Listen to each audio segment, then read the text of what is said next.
Well, she was one of the biggest purveyors of actual real misinformation during the pandemic, because she was one of the people telling people, if you get this shot, you will not get COVID. The virus stops with you, and we can go back to normal. They had already known. Well, everybody was saying that. Well, she was saying it like very openly and in ways that are absolutely incorrect. That's what Biden said. Yeah. Get the shot and you'll be okay. Yeah. She was saying it worse than him, literally. But she's smarter and younger, and also has access to the studies. One of the people in the first Pfizer study died from COVID. One of the people that got the virus died. 2 people in the placebo group died. That is literally where they came up with the term 100% effective. Do you know that? No. Because 2 is 100% more than 1. I didn't believe that. I said that's bullshit. And then Robert Kennedy Jr. sent me an email with like the actual studies. And I read it and I was like, holy shit. They can do that? Like they can just, that's just a lie. That's not 100%. Right. That's like whatever the percentage is, you get 2,000 people, one of them's dead, that's that percentage. Like that's the real percentage. Like it's not 100%. That's crazy. I mean, what about the way they demonize the ivermectin thing? Yeah. I mean, it's a drug, not a politician. Right. I mean, why something like that would ever become politicized, especially a drug that I believe when it first came out in 2015, was it? I think it won the Nobel Prize, the guy? Yes. Okay. I think it wiped out some disease in Africa. Yellow fever. Yellow fever. It's an anti-parasitic, but it stops viral replication in vitro. It does have some sort of an effect, and I'm actually going to have a debate about it with this scientist and another guy who doesn't believe in it.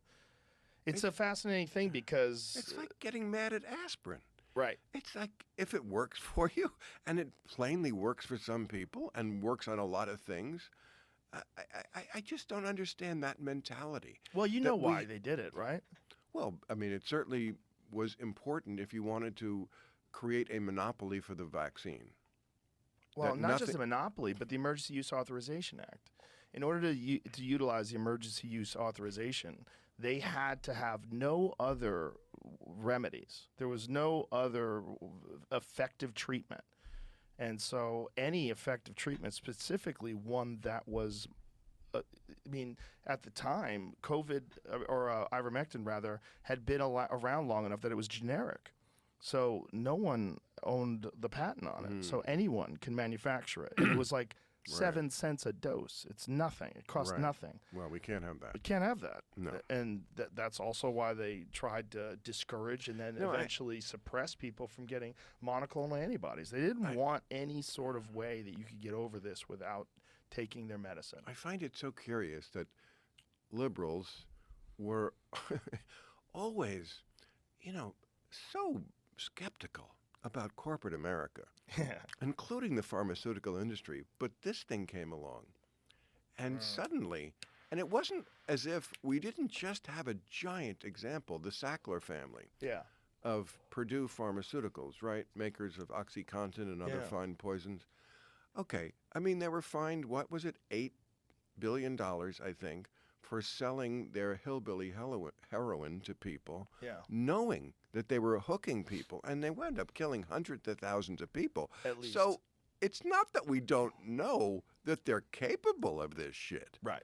So to throw your lot in, and then for the media to be basically the trumpet of government on this issue. So we didn't have a watchdog on government and what they were telling us.